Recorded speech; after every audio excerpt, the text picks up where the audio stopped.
Hi guys, তো দেখো আজকের থালিতে কি আছে। এখানে আছে সাবুর লুচি, আর আছে আলুর দম। এখানে দেখেছো আলুর দমটা কত সুন্দর হয়েছে, কাশ্মীরি লঙ্কা দিয়ে জিভে জল এসে যাবে একদম। আর দেখো সাবুর লুচিগুলো দেখেছো কীভাবে বানিয়েছি।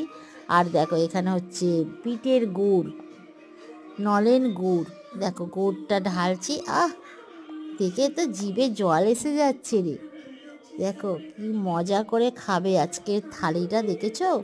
আজ হচ্ছে একাদশী, তাই পঞ্চশস্য খাওয়া হয় না, তাই এই এত সুন্দর আলু, এই আলুর দমটা সফালা তেল দিয়ে আর কাশ্মীরি লঙ্কা আর গুড়, আর দেখো সাবুর লুচি।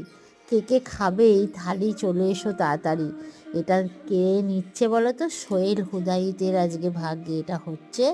তো এই আজকের থালি এখানে দেখো লুচি ভাজা চলছে, সাবুর লুচি।